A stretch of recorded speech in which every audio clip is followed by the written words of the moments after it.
بسم اللہ الرحمن الرحیم وبہ نستعین سبحانک لا علم لنا الا ما علمتنا انک انت العلیم الحکیم الحمد للہ رب العالمین والصلاة والسلام علی سید المرسلین وعلی آلہ وصحبہ اجمعین ومن تبعہم بإحسان الی یوم الدین اعوذ باللہ من الشیطان الرجیم بسم اللہ الرحمن الرحیم آمن الرسول بما انزل الیہ من ربہ والمؤمنون کل آمن باللہ وملائکتہ وکتبہ ورسلہ لا نفرق بین احد من رسلہ وقالوا سمعنا واطعنا غفرانک ربنا والیک المصیر۔ سامعین کرام، نبی کریم صلی اللہ علیہ وسلم اور سچے رسولوں پر ایمان لانے کے ضمن میں یہ بیان ہو رہا ہے کہ سچی رسالت کو ماننا اس وقت مکمل ہوگا جب جھوٹی رسالتوں کا انکار ہو، اور ان جھوٹی رسالتوں میں سے ایک قادیان کی جھوٹی نبوت ہے، مرزا غلام احمد قادیانی کی شکل میں۔ پچھلے درس میں اس کی عامت المسلمین اور خاص طور سے علماء اسلام کے حق میں گالیوں اور بدزبانیوں کا تذکرہ جاری تھا۔ اس سلسلے میں جو ایک دو عبارت اخیر میں پیش کی گئی وہاں سے میں شروع کر رہا ہوں۔ شیخ صفی الرحمن صاحب نے اپنی کتاب میں جس کو نقل فرمایا کہ افضل العلماء رئیس المحدثین سید الطائفۃ السلفیہ شیخ الکل فی الکل میاں علامہ سید نذیر حسین محدث دہلوی رحمۃ اللہ علیہ کو مرزا صاحب نے ظالم تباہ اور فرعون لکھا ہے، اور ان کی وفات پر ان کی تاریخ وفات ماتا ظال حائمن کے لفظ سے نکالی، یعنی گمراہ شخص سرگردہ رہتے ہوئے مر گیا، یہ معنی ہوگا اس جملے کا۔ یہ جو اس وقت الفاظ کی شکل میں، شعر کی شکل میں یا کسی تعبیر کی شکل میں کسی کی تاریخ وفات بیان کی جاتی تھی، تو مرزا نے شیخ الکل کے بارے میں یہ کہا۔ ان عبارتوں کو پچھلے درس میں پیش کر کے ہر بات کا حوالہ پیچھے پڑھا گیا۔ اسی طرح مولانا محمد حسین بٹالوی اور مولانا احمد اللہ امرتسری اور مولانا ثناء اللہ امرتسری رحمہم اللہ اجمعین کا نام لے کر مرزا صاحب موصوف لکھتے ہیں۔ ان حضرات کا جن کا نام لے کر وہ کہہ رہا ہے، میں نے پچھلے درس کے آخر میں عرض کیا تھا کہ یہ اس بات کی دلیل ہے کہ اس جھوٹے نبی کی نبوت کا پردہ چاک کرنے میں، اس کا رد کرنے میں، اس کو بھگانے میں ان علماء کرام کا کردار بڑا نمایاں تھا، اور مرزا کو اس سے تکلیف اور پریشانی تھی، محسوس ہو رہا تھا کہ انہوں نے نقصان پہنچایا ہے، تبھی نام لے لے کر ان کو گالیاں دی اور ان کے حق میں بدزبانیوں کا مظاہرہ کیا۔ چنانچہ وہ کہتا ہے کہ یہ جھوٹے ہیں، مرزا غلام احمد قادیانی کہتا ہے کہ یہ جھوٹے ہیں اور کتوں کی طرح جھوٹ کا مردار کھا رہے ہیں۔ یہ زمیمہ انجام آتم صفحہ نمبر 25۔ مولانا ثناء اللہ امرتسری کی بابت ایک جگہ اور لکھتے ہیں مولانا ثناء اللہ کے بارے میں، اس کی عبارت کہ مولوی ثناء اللہ کی عادت ہے کہ ابو جہلی مادے کے جوش سے انکار کے لیے کچے ہیلے پیش کیا کرتے ہیں۔ مولوی ثناء اللہ کی عادت ہے کہ ابو جہلی مادے کے جوش سے انکار کے لیے کچے ہیلے پیش کیا کرتے ہیں۔ تتمت و حقیقت الوحی صفحہ نمبر 26۔ اب یہ سیاق و سباق سے دیکھا جائے کہ وہ کیا کہنا چاہتے ہیں، مجھے تو عبارت عجیب سی محسوس ہو رہی ہے، لیکن یہ بات واضح ہے کہ مولوی ثناء اللہ امرتسری کو گویا لان تان کر رہا ہے۔ اور زمیمہ نزول المسیح زمیمہ میں تو مرزا صاحب نے اپنے فرط غضب کے اظہار میں کمال ہی کر دیا ہے، جوش غضب، فرط غضب، بہت زیادہ غصے کا اظہار کرتے ہوئے کمال کر دیا۔ مولانا امرتسری پر لعنت بھیجتے ہوئے ہندسوں میں نہیں بلکہ لفظوں میں 10 مرتبہ لعنت لعنت لعنت لعنت لعنت 10 مرتبہ لکھا،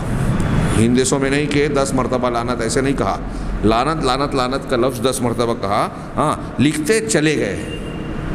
اور نور الحق میں اس سے بھی زیادہ بڑھ کر کمال کا مظاہرہ کیا ہے کہ عیسائیوں کے لیے 1000 بار لفظ لعنت لکھا ہے، جو کتاب مذکور کے 1000 بار لکھتے لکھتے کتاب مذکور کے صفحہ نمبر 180 سے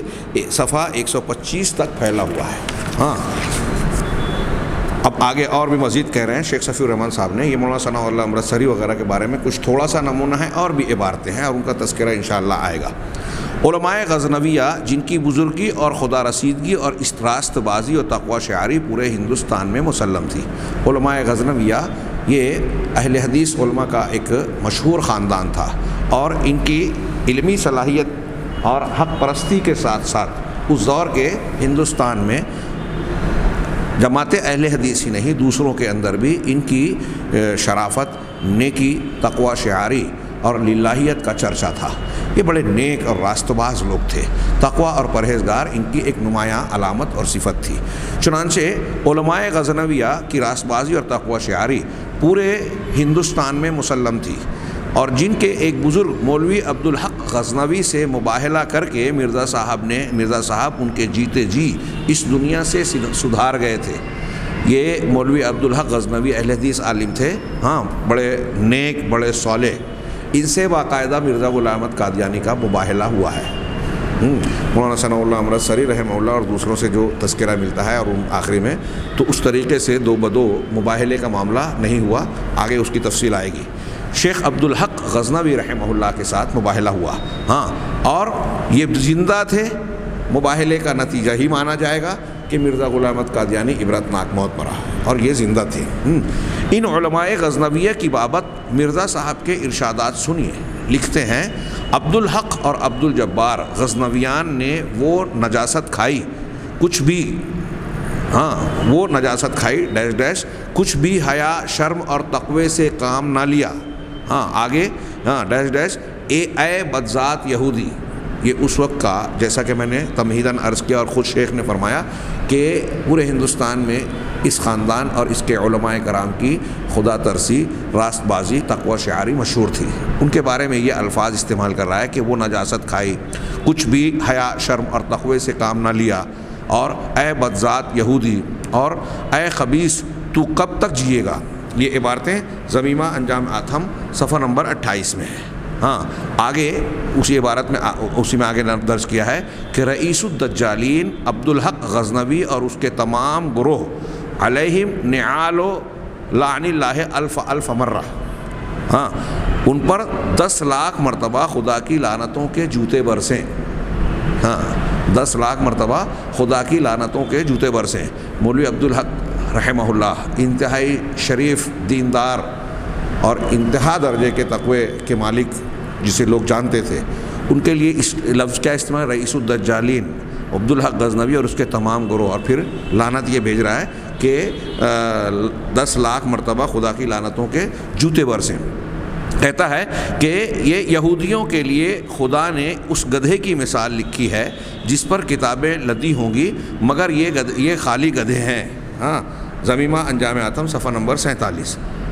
آگے ایک اور عبارت، فمت یا عبد الشیطان الموسوم بعبد الحق، یعنی اے شیطان تو مر جا، جس کو عبدالحق کا نام دیا گیا ہے، جو عبدالحق کہلاتا ہے۔ مولانا عبدالحق کے بارے میں کہہ رہا ہے، یہ سیاہ فرقہ غزنویوں کا کس قدر شیطانی افتراؤں سے کام لے رہا ہے۔ یہ سیاہ فرقہ غزنویوں کا کس قدر شیطانی افتراؤں سے کام لے رہا ہے۔ اے بدبخت مفتریو، نہ معلوم کہ یہ جاہل اور وحشی فرقہ اب تک کیوں شرم اور حیا سے کام نہیں لیتا۔ ضمیمہ انجام آتم صفحہ نمبر 58۔ یہ مولانا عبدالحق غزنوی اور علماء غزنویہ کے تعلق سے کچھ عبارتوں کا نمونہ۔ آگے شیخ صفی الرحمن صاحب فرماتے ہیں کہ لدھیانہ میں ایک صاحب مولوی سعد اللہ ہوا کرتے تھے۔ ان کی سب سے بڑی سعادت یہ تھی کہ وہ غیر مسلم گھرانے میں پیدا ہوئے، لیکن ہوش سنبھالنے کے بعد اپنے اختیار تمیزی سے مسلمان ہو گئے۔ مزید سعادت انہیں یہ نصیب ہوئی کہ انہوں نے کتاب و سنت کی تعلیم حاصل کی اور ایک اچھے خاصے عالم دین ہو گئے۔ مسلکاً اہل حدیث تھے، شعر گوئی کا اچھا ملکہ رکھتے تھے، اور اپنے اشعار کے ذریعے مرزا صاحب کے حقائق سے پردہ چاک کیا کرتے تھے۔ مرزا صاحب ان پر بہت دانت پیستے اور کچکچاتے تھے، گویا ان کے اشعار اس کے جھوٹ، اس کی حقیقت کو بے نقاب کرنے میں بڑے مؤثر رہے ہوں گے، اور یہ چیز مرزا صاحب کو بڑی تکلیف دے رہی تھی۔ چنانچہ انہیں مخاطب کر کے لکھتے ہیں، مولوی سعد اللہ صاحب جو نو مسلم تھے اور عالم ہو گئے، شاعر تھے، اے احمق دل کے اندھے، مرزا غلام احمد قادیانی خطاب کر کے کہہ رہا ہے، اے احمق دل کے اندھے، دجال تو ہی ہے، دجال تو ہی ہے، دجال تو ہی ہے، دجال تیرا ہی نام ثابت ہوا یا کسی اور کا۔ حق سے لڑتا رہے، آخر اے مردار دیکھے گا کہ تیرا کیا انجام ہوگا۔ اے عدو اللہ یا عدو اللہ، ہاں تو مجھ سے نہیں خدا سے لڑتا ہے۔ ہاں گویا مرزا صاحب سعد ان کو کیا شیخ مولوی سعد اللہ کو ڈرا رہے ہیں، گالیاں بھی دے رہے ہیں، حق سے لڑنے والا کہہ رہے ہیں مرزا غلام احمد قادیانی اگر حق مانا جائے تو یہ باطل ہوئے، اور ظاہر سی بات ہے کہ ہم یہ جانتے ہیں، مانتے ہیں، عقیدہ رکھتے ہیں، یقین رکھتے ہیں کہ مرزا غلام احمد قادیانی جھوٹا تھا، ہاں انتہائی کذاب دجال، یہ خود دجال اور کذاب ہے، اور اس کا رد کرنے والا جب ایسا دجال شخص کسی کو اپنا مخالف کہہ رہا ہے تو یہ اس کے حق ہونے کی دلیل اور اس کی خدمات کا اعتراف ہے اسلامی اعتبار سے۔ چنانچہ یہ اشتہار انعامی 3000 سے منقول عبارت ہے۔ انہی مولوی سعد اللہ کی بابت مرزا صاحب نے ایک نظم کہی جس کا ہر مصرع مرزا صاحب کی شیریں بیانی اور پاکیزہ گوئی کا آئینہ دار ہے۔ آپ بھی ملاحظہ فرمائیے، لکھتے ہیں یہ نظم بڑی لمبی ہے، 18 اشعار ہے، اگر میں پورا پڑھوں تو کافی وقت بھی ہوگا، اور میں سمجھتا ہوں کہ بہت چند اشعار اگر پڑھ لیے جائیں تو یہ کفایت کر جائے گا، آگے اندازہ لگا لیے۔ حالانکہ اس کے یہ سارے اشعار میں آگے تک کہیں ایسی چیزیں ہیں کہ دل چاہتا ہے کہ پوری پڑھا جائے، خیر دیکھتے ہیں جتنا پڑھ سکیں۔ کہتے ہیں کہ ایک سگے دیوانہ لدھیانہ میں ہے، سگے دیوانہ کتا کہہ رہے ہیں، آج کل وہ خوشتر خانہ میں ہے، بد زباں بدگو وہ بدذات ہے، اس کی نظم و نثر واہیات ہے، آدمیت سے نہیں اس کو مس ہے، نجاست خار وہ مثل مگس، سخت بد تہذیب اور منہ زور ہے، منہ پہ آنکھیں ہیں مگر دل کور ہے، حق تعالیٰ کا وہ نافرمان ہے، آدمی کا ہے کوہ شیطان ہے، چیختا ہے بے ہدا مثل حمار، بھونکتا ہے مثل سگ وہ بار بار، مغز لونڈوں نے لیا ہے اس کا کھا۔ ہاں دیکھیے ان کی شاعری، ان کی زبان، ہاں مغز لونڈوں نے لیا ہے اس کا کھا، بکتے بکتے ہو گیا ہے باولا، کچھ نہیں تحقیق پر اس کی نظر، اس کا ایک استاد ہے سو بدگہر۔ یہ جتنے الفاظ مولوی سعد اللہ کے حق میں برے استعمال کر رہا ہے، اگر غور سے دیکھا جائے تو حقیقت میں سب خود مرزا صاحب کے لیے زیادہ مناسب اور لائق ہے۔ دوغلا استاد اس کا پیر ہے، اس کی صحبت کی یہ سب تاثیر ہے، جہاں میں بو جہل کا سردار ہے، بو لہب کے گھر کا برخوردار ہے، سخت دل نمرود یا شداد ہے، جانور ہے یا کہ آدم زاد ہے وہ نابینا یا خفاش ہے، خفاش چمگادڑ کو بولتے ہیں، ہاں ہے وہ نابینا یا خفاش ہے، مسخرہ ہے منہ پھٹا اوباش ہے۔ پوری ہی پڑھ لیتے ہیں، کافی اشعار ہو گئے۔ وہ مقلد اور مقلد اس کا پیر، وہ ان کے پیر کو بھی کہہ رہا ہے، ان کو بھی مقلد، جبکہ وہ اہل حدیث تھے۔ وہ مقلد اور مقلد اس کا پیر، پھر محدث بنتے ہیں دونوں شریر۔ ہاں مقلد ہے اور محدث بنتے ہیں، گویا یہ کہنا چاہ رہے ہیں۔ اس کو چڑھتا ہے بخاری سے بخار، پھیرتا ہے اس سے منہ اب نابکار، شور شیخی ان کی ہر رگ رگ میں ہے، جس طرح کے زہر مارو سنگ میں ہے، مارو سگ میں ہے، مار سانپ کو کہتے ہیں، سگ کتا، جس طرح کے زہر مارو سگ میں ہے، ہائے صد افسوس اس کے حال پر، لاکھ لعنت اس کے قیل و قال پر، آدمی ہے یا کہ ہے بندر ذلیل، مل گیا کفار سے وہ بے دلیل، وہ یہودی ہے نصارہ کا معین، پادری مردود کا ہے خوشہ چین۔ بتائیے یہ کاویہ جلدوم صفحہ 436 اور 437 سے یہ 18 اشعار منقول ہیں، اور اس میں جو اشعار جو باتیں کہی ہیں، میں نے جیسا کہ عرض کیا زیادہ مولوی سعد اللہ یا کسی مسلمان کی بجائے مرزا غلام احمد قادیانی پر فٹ آتی ہے، اور آخر میں یہودی اور نصارہ کا مددگار کہہ رہا ہے، جبکہ خود اس نے اعتراف کیا ہے کہ میں نے 50,000 سے زیادہ کتابیں، ہاں انگریزوں کی تائید میں، عیسائیوں کی تائید میں، اور انگریزی سامراج جو ہندوستان میں تھا اس کی تائید میں نے لکھی ہے، اور ان کو جو ہے قابل سماعت مسلمانوں کو یہ بیان کیا کہ ان کی سماعت کرنا واجب اور ضروری ہے، ان سے لڑنا جہاد کرنا یہ جو ہے اسلام کے خلاف ہے، وغیرہ وغیرہ۔ تو مددگار کون تھا؟ یہ الزام دے رہے ہیں اپنے مخالفین کو کہ یہ نصارہ کے مددگار ہیں، ہاں، اور پادری کا خوشہ چین ہے، جبکہ یہ خود خوشہ چین تھا۔ اسی طرح شیخ صفی الرحمان صاحب آگے کہتے ہیں کہ اسی طرح مولوی سعد اللہ مرحوم کی بابت مرزا صاحب کی ایک عربی نظم بھی ہے، ایک عربی نظم بھی ہے جس کے 3 اشعار پیش خدمت ہیں۔ ہاں وَمِنَ اللِّعَامِ أَرَى رُجَالًا فَاسِقًا، یہ عربی عبارت پڑھنے کی بجائے میں ترجمہ جو شیخ نے کیا ہے وہ پڑھتا ہوں، ہاں اس کے اشعار کے 3 اشعار کا ترجمہ کہ اور لئیموں میں سے ایک فاسق آدمی کو دیکھتا ہوں کہ ایک شیطان ملعون ہے، سفیہوں کا نطفہ بدگو ہے، سفیہ بیوقوف، ہاں بیوقوف جاہل کو کہتے ہیں، سفیہوں کا نطفہ بدگو ہے اور خبیث اور مفسد اور جھوٹ کو ملمع کر کے دکھلانے والا منحوس ہے، جس کا نام جاہلوں نے سعد اللہ رکھا ہے۔ تو نے اپنی خباثت سے مجھے بہت دکھ دیا ہے، مگر میں سچا نہیں ہوں گا اگر ذلت کے ساتھ تیری موت نہ ہو۔ ہاں تتمہ حقیقت الوحی صفحہ نمبر 14-15، انجام آتم صفحہ نمبر 281 اور 282۔ یہ ملاحظہ فرمائیں، آخری جملہ میں پھر سے پڑھ رہا ہوں کہ تو نے اپنی خباثت سے مجھے بہت دکھ دیا ہے۔ مولوی سعد اللہ کے حق میں یہ اعزاز کی بات ہے کہ مرزا غلام احمد قادیانی کو دکھ دیا، یہ ان کا اجر و ثواب اور اعلیٰ درجے کا اظہار ہے کہ انہوں نے یہ کارنامہ انجام دیا، جھوٹے کے جھوٹ کو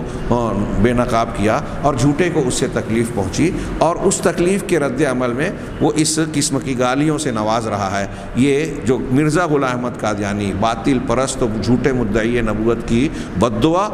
اور ایک سچے مسلمان کے حق میں حقیقت میں دعا ہے، اور ان کے رفع درجات اور نیکیوں کے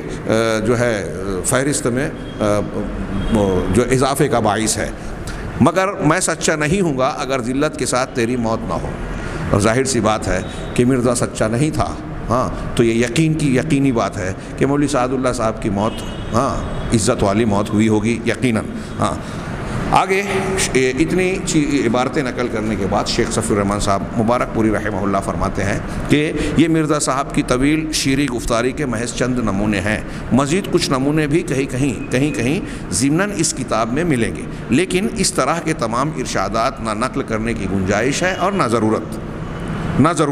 مختصراً یوں سمجھ لیجئے کہ مخالفین کے لیے لعنت اور ذریت البغایا یعنی رنڈیوں کی اولاد کا کلمہ مرزا صاحب کا تکیہ کلام تھا، یہ ان کا انداز تھا اور یہی ان کا معیار تھا، ہاں جو ایک عام شریف آدمی کا بھی معیار نہیں ہو سکتا۔ تو نبوت تو بہت اونچی چیز ہے، ہاں جو کسبی نہیں ہوتی، اللہ تبارک و تعالیٰ کا انعام اور اس کا انتخاب ہوتا ہے۔ اتنا کہنے کے بعد شیخ صفی الرحمن صاحب نے مرزا صاحب کا اپنا کردار، اگرچہ جو کچھ معروضات ہم نے پیش کی اور ابھی جو اس کے دعوے، اس کی گالیاں انبیاء کرام علیہم الصلوۃ والسلام کے تعلق سے اس کی بدزبانیاں گستاخیاں بیان کی گئی ہیں، اس میں بھی اس کے کردار کی ایک کافی کچھ جھلک نظر آتی ہے، لیکن اس کی روزمرہ کی زندگی، عادات و اطوار کا کچھ پہلو پیش کرنا کئی اعتبار سے اہمیت کا حامل ہے، اس لیے کہ آدمی نبوت کا دعوے دار ہے۔ شیخ نے بھی اس کی اہمیت اور ضرورت کا تذکرہ تمہیدی کلمات میں کیا ہے۔ میں اپنی بات کہے بغیر شیخ صفی الرحمن صاحب کی عبارت پیش کر رہا ہوں۔ مرزا صاحب کی شیریں گفتاری اور پاکیزہ لسانی کے یہ نمونے اس بات کو سمجھنے کے لیے کافی ہیں کہ آپ کی مسیحیت و محدویت اور نبوت و رسالت کس ڈھنگ کی تھی۔ ظاہر سی بات ہے کہ آسمانی وحی کی بنیاد پر نہیں تھی، ہاں شیطانی وحی کا حصہ تھی، ہاں وہ انگریزی حکومت کی طرف سے مبعوث کردہ کہلا سکتی ہے۔ اس موضوع کی تکمیل کے لیے، یہ میں اپنی تعبیر میں کہہ رہا ہوں، ہاں آگے کہ اس موضوع کی تکمیل کے لیے ضروری معلوم ہوتا ہے کہ ہم مرزا صاحب کے ذاتی کردار کی بھی ایک جھلک پیش کرتے چلیں تاکہ معلوم ہو جائے کہ خود جناب کے تقدس کا کیا حال تھا۔ اگرچہ ہم مناسب نہیں سمجھتے کہ موصوف کے ذاتی کردار کو زیر بحث لائیں، لیکن مقطع میں آ پڑی ہے سخن گسترانہ بات، چونکہ مرزا صاحب رسالت کے مدعی تھے اور رسول اپنے کردار و عمل میں رضائے الہی کا نمائندہ اور اپنی قوم و امت کے لیے نمونہ ہوتا ہے، اس لیے ہمیں ان کا کردار زیر بحث لانے کا حق حاصل ہے، اور چونکہ مرزا صاحب حضرت مسیح کا ذاتی کردار زیر بحث لا چکے ہیں، اس لیے ہمیں یہ کہنے کی گنجائش بھی ہے کہ ای گناہست کے در شہر شمانیز کنند، سنیے اور گوش ہوش سے سنیے۔ یعنی جب وہ نبوت کا دعویٰ کر رہا ہے تو یہ تو ضروری ہے کہ ایسے شخص کے کردار کو جانچا جائے، چھانا پھٹکا جائے۔ جناب محمد رسول اللہ صلی اللہ علیہ وسلم اور کسی بھی نبی کے تعلق سے قرآن کے بیانات بھی دیکھیے، وہ چیلنج کرتا ہے مخالفین کو جو انکار کرتے ہیں کہ اگر تم شک شبہ میں ہو، ان کے تعلق سے کسی احتمال کا شکار ہو تو غور کرو، ان کا کردار دیکھو، ان کی پوری زندگی بچپن سے لے کے جوانی اور تک اس کو چھان پھٹک لو، ہاں آپ کو ان کا کردار کیسا نظر آتا ہے، بے داغ،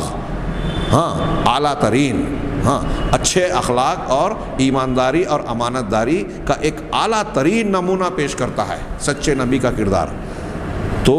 سچے نبی کا کردار، اس کی شخصیت، اس کا اخلاق، اس کے حق ہونے کی دلیلوں کا ایک بہت اہم پہلو ہے۔ اللہ کے نبی جناب محمد رسول اللہ صلی اللہ علیہ وسلم کے بارے میں اللہ نے فرمایا انک لعلی خلق عظیم۔ اللہ تعالیٰ نے آپ کو جو مقام عطا فرمایا اس میں کہ یہ نتیجہ تھا کہ آپ انتہائی عظیم اور اونچے اخلاق پر فائز ہیں۔ ہاں اہل علم نے اس کی تشریح کرتے ہوئے کہا کہ اخلاق کے جس زاویے سے نبی کریم صلی اللہ علیہ وسلم کو دیکھا جائے آپ سب سے اونچے نظر آتے ہیں، اور اخلاقی قدر اگر کوئی ایک ایک پکڑے، جیسے سچائی، امانت داری، ہاں طاقت و قوت آنے کے بعد معاف کر دینا، فیصلہ کرنے میں عدل انصاف سے کام لینا، سخاوت، بہادری، حیا اور شرم، جو ایمانی حیا اور شرم اور جو خوبی ہے، ہاں ایسے جتنے بھی اخلاقی خوبیاں ہیں، کسی بھی خوبی کو آپ دیکھیں، اگر نبی کریم صلی اللہ علیہ وسلم کی حیات طیبہ میں اس کا مطالعہ کریں تو ایسا محسوس ہوتا ہے، یہ اہل علم نے بیان کیا، اہل علم نے، کہ ایسا لگتا ہے کہ آپ اسی اخلاقی خوبی کو اعلیٰ مقام تک پہنچانے اور اس کا اعلیٰ نمونہ پیش کرنے کے لیے دنیا میں آئے تھے۔ مثال کے طور پہ اگر امانت داری لیں تو ایسا لگے گا کہ امانت کو اعلیٰ مقام تک پہنچانے کے لیے آپ نے تعلیمات پیش کی۔ سچائی کا یہی حال، سخاوت، بہادری، حیا، شرم اور جو بھی اچھائیاں ہیں سب میں آپ سب سے اعلیٰ نظر آتے ہیں۔ ایسا نہیں ہے کہ ایک جگہ خوبی ہے تو دوسری جگہ خامی، ایک جگہ اعلیٰ مقام ہے تو دوسری جگہ کچھ کم درجہ۔ یہ خود اللہ کے نبی جناب محمد رسول اللہ صلی اللہ علیہ وسلم کے کردار کو ایسا اللہ نے بے داغ اور اعلیٰ ترین رکھا، آپ نے بھی حفاظت فرمائی،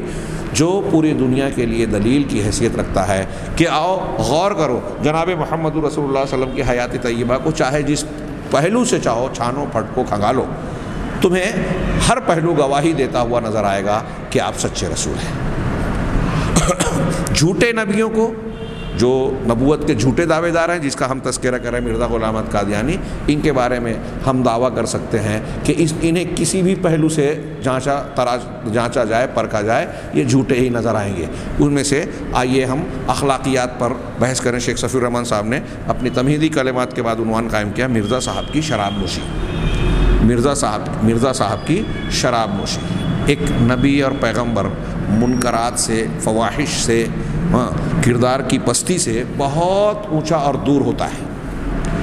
کسی نبی میں کوئی منکر بات، فحاشی کی بات، اور یہ شراب نوشی، جھوٹ بولنا، بدکاری، نامحرم عورتوں سے تعلقات، ایسا کوئی بھی معاملہ کسی سچے نبی سے دور دور تک آپ کو نظر نہیں آئے گا۔ ہم اس سے پہلے کر چکے ہیں کہ وہ معصوم عن الخطا ہوتے ہیں، ہمارا عقیدہ ہے۔ اگر ان سے کبھی کوئی غلطی سرزد ہوئی، جیسے حضرت یونس علیہ السلام والی ہم پڑھتے ہیں اور بھی کچھ، تو یہ اجتہادی قسم کی ہوتی ہیں، اور ان پر اللہ تبارک و تعالیٰ کی اصلاح ہوتی ہے، وہ توبہ کرتے ہیں اور ان کا معاملہ ختم ہو جاتا ہے۔ یعنی وہ عارضی طور پہ اللہ کی طرف سے فوراً اصلاح ہوتی ہے، وہ اس پر قائم نہیں رہتے، اور منکرات اور فواحش سے وہ بالا تر ہوتے ہیں۔ انبیاء کرام علیہ السلام پر یہود نے اپنے محرف دین میں اس قسم کے الزام تراشیاں کی، ان کے کردار کو داغدار کرنے کی کوشش کی، جس پر اہل علم نے، امت نے، اور قرآن و حدیث کی روشنی میں یہودیوں کی اس روش پر سخت کلام کیا ہے، ان کی تردید کی ہے، اور یہ بتایا ہے کہ انبیاء کرام علیہ السلام کا کردار شراب نوشی، زنا، بدکاری اور اس قسم کے فواحش و منکرات سے بالکل بے داغ اور اعلیٰ ترین ہوتا ہے۔ کسی بھی نبی سے اس قسم کے گناہ سرزد نہیں ہوتے۔ اور یہ دیکھیے، جب سچا نبی ان چیزوں سے اونچا اور بے داغ ہے تو ظاہر سی بات ہے کہ جو اس قسم کی گندگیوں سے آلودہ نظر آئے وہ نبوت کے آس پاس بھی نہیں ہو سکتا۔ مرزا کی شراب نوشی کا تذکرہ سنیے۔ مرزا صاحب شراب پیتے تھے، اور وہ بھی معمولی درجے کی نہیں بلکہ نہایت ہی اعلیٰ درجے کی خالص ولایتی شراب۔ چنانچہ آپ اپنے ایک مرید کو خط میں لکھتے ہیں، محبی اخویم حکیم محمد حسین صاحب سلمہ اللہ تعالی، السلام علیکم ورحمۃ اللہ وبرکاتہ۔ یہ اس کا خط ہے، تحریر کر رہا ہے مرزا اپنے ایک مرید کو۔ کہتا ہے کہ اس وقت میاں یار محمد بھیجا جاتا ہے، اس وقت میاں یار محمد بھیجا جاتا ہے، بھیج رہا ہوں، آپ اشیاء خریدنی خود خریدیں، خود خرید دیں، جو خریدنا ہے آپ خود خرید کر دیں، اور ایک بوتل ٹانک وائن پلومر کی دکان سے خریدیں، مگر ٹانک وائن چاہیے، اس کا لحاظ رہے، باقی خیریت ہے۔ والسلام، مرزا غلام احمد عفی عنہ، خطوط بنام غلام، صفحہ نمبر 5 سے یہ ماخوذ ہے۔ آگے شیخ صفی الرحمن صاحب نے اس پر وضاحت کی کہ یاد رہے کہ ٹانک وائن اصلی درجے کی ولایتی شراب کا نام ہے جو اس زمانے میں لاہور جیسے اہم شہروں میں دستیاب تھی، بڑی جگہوں پر ملتی تھی، لہٰذا انہوں نے یار محمد نامی شخص کو اپنے محبی کہے جس کو حکیم محمد حسین، ان کے پاس بھیجا اور کہا کہ آپ خود خریدیں اور اس میں یہ ضرور ہونا چاہیے ٹانک وائن خریدا جائے۔ داد عیش، دوسرا عنوان، مرزا صاحب جس امیرانہ ٹھاٹ باٹ جو ہے پیچھے جو میں نے شراب نوشی کا تذکرہ ہم نے کیا، دل چاہ رہا ہے کہ اس پر اور کچھ گفتگو کی جائے، لیکن جو تمہیدی کلمات ہیں اس پر کفایت کرتے ہوئے آگے بڑھتے ہیں کہ مرزا صاحب جس امیرانہ ٹھاٹ باٹ میں رہتے تھے اس کا اندازہ اس سے لگایا جا سکتا ہے کہ آپ نے اپنی دوسری بیوی کے لیے سونے، چاندی اور ہیروں کے جو زیورات بنوائے تھے ان کی مجموعی قیمت اس دور ارزانی میں جب انتہائی سستا تھا، 2 روپیے میں لوگ مہینے بھر کا گھر کا خرچ کر لیتے تھے 2-3 روپیے میں، تو اس دور ارزانی میں 4000 روپیے سے زیادہ تھی۔ یہ تفصیل کے لیے دیکھیے خطوط امام بنام غلام، صفحہ 2، 3، 5، 6۔ آپ لاہور سے نہایت آگے عبارت ہے کہ آپ لاہور سے نہایت اعلیٰ درجے کی مشک خالص پے در پے منگاتے تھے۔ تفصیل کے لیے دیکھیے، معاف کیجیے گا، یہ جو میں نے ابھی پڑھا تھا خطوط امام بنام غلام، صفحہ 2، 3، 4، یہ اس کا حوالہ ہے اور اس سے پہلے والی عبارت کا ضرورت امام صفحہ نمبر 46 سے دیا گیا۔ آگے مفرح عنبری کا استعمال برابر رکھتے تھے، یہ اسی کتاب سے خطوط امام بنام غلام سے ماخوذ ہے، صفحہ نمبر 8 سے۔ شاندار خیمے، آگے شیخ صفی الرحمن صاحب فرماتے ہیں کہ شاندار خیمے، عمدہ بستر، عمدہ بیگمی پان آپ کے لوازمات میں سے تھے، اسی کتاب کے صفحہ نمبر 3، 4 اور 6۔ تازہ پکوڑے،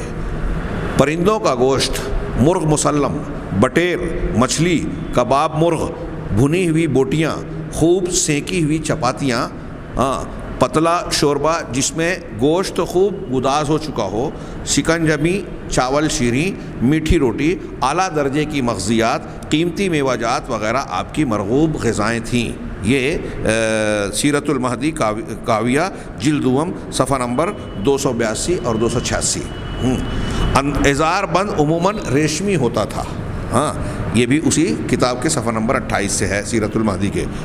اظہار بند عموماً ریشمی ہوتا تھا۔ فینسی پارچہ جات اور نفیس اشیاء خریدنے کے لیے آپ کی اہلیہ محترمہ خود لاہور تشریف لے جایا کرتی تھی۔ فینسی پارچہ جات اور نفیس اشیاء خریدنے کے لیے آپ کی اہلیہ محترمہ خود لاہور تشریف لے جایا کرتی تھی اور عرصہ دراز تک لاہور میں ہی قیام فرما رہتی تھیں۔ یہ خطوط امام بنام غلام، صفحہ نمبر 4۔ یہاں ان کی داد عیش کا ذکر ختم ہوا۔ یہاں میں صرف اشارہ کروں کہ ایک طرف مرزا کی یہ عیاشیاں اور عیاشی بھری زندگی، پرلذت زندگی، پرتکلف زندگی، داد عیش دینے والی زندگی، اور دوسری طرف جناب محمد رسول اللہ صلی اللہ علیہ وسلم کی زندگی کو دیکھیے کہ صحابہ کرام کہتے ہیں کہ حضرت ابو ہریرہ کہتے ہیں کہ آپ نے کبھی تلی ہوئی روٹی نہیں کھائی۔ حضرت عائشہ کہتی ہیں کہ اللہ کے رسول صلی اللہ علیہ وسلم کے گھر میں کہ مہینہ 2 مہینہ گزر جاتا تھا اور گھر میں سوداوین، کھجور اور پانی کے علاوہ کوئی دوسرا کھانا نہیں ہوتا تھا۔ اس صحیح طور پر یہ بیان بھی ثابت ہے کہ آپ متواتر 2 وقت کھانا نہیں کھاتے تھے۔ اللہ کے نبی صلی اللہ علیہ وسلم چٹائی پر لیٹتے تھے۔ عمر فاروق رضی اللہ تعالیٰ عنہ جب واقعہ ایلا ہوا اور آپ کے پاس گئے تو آپ جب بیٹھ کر ملاقات کرتے ہیں اور آپ کی پیٹھ دیکھی جس پر کھجور کی چٹائی کے نشان تھے، یہ دیکھ کر عمر فاروق رضی اللہ تعالیٰ عنہ کی آنکھوں میں آنسو آیا، اور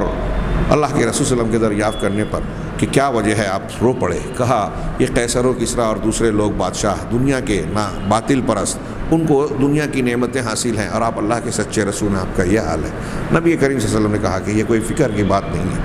ان کے لیے دنیا میں ہے اور ہمارے لیے آخرت میں۔ اس نبی کے کردار کو دیکھیے اور اس شخص کو دیکھیے جو جھوٹا دعویٰ کر رہا ہے ہاں دنیا پرست، اور اس کی جو تفصیلات مزید پڑھیں گے ہم وہ اور زیادہ واضح ہوگا۔ اور یہاں ہمارے لیے بھی عبرت کی بات ہے کہ آج ہمارے یہاں بھی کسی کے اچھے برے یا قابل عزت ہونے کا معیار دنیا داری اور دنیا کی نعمتیں ہیں۔ ہاں نبی کریم صلی اللہ علیہ وسلم آپ سے بڑھ کر، آپ سے بلکہ آپ کے آس پاس درجے کا کوئی شخص انسان دنیا میں پیدا نہیں ہوا۔ ہاں اور آپ کے زندگی اور مادی معاملات کا یہ حال تھا، تو جو لوگ آج دنیا اور دنیاوی نعمتوں کی بنیاد پر بڑا چھوٹا قرار دیتے ہیں کسی کو، کیا وہ نبی کریم صلی اللہ علیہ وسلم کے بارے میں بھی اپنے اس اصول کا استعمال کریں گے؟ اگر وہ ایسا کریں گے تو ان کا ایمان خطرے میں پڑ جائے گا۔ افیون سے شغف اگلا عنوان ہے، افیون سے شغف۔ ہاں اور اس میں یہ بھی تذکرہ کیا گیا ہے کہ موصوف اس کا بھی شوق فرماتے تھے، دواؤں میں اس کا استعمال کرتے تھے، لیکن انشاءاللہ ہم اس کی تفصیل اور اس کا تذکرہ آئندہ درس میں کریں گے۔ اللہ تبارک تعالی ہمیں خیر کی توفیق دے، صحیح ایمان کو جاننے سمجھنے اور اسے اختیار کرنے کی توفیق دے، اور اسی پر موت دے، اس کے ذریعے دنیا اور آخرت میں کامیابیوں سے نوازے۔ وآخر دعوانا ان الحمد للہ رب العالمین، وصلی اللہ علی نبینا محمد۔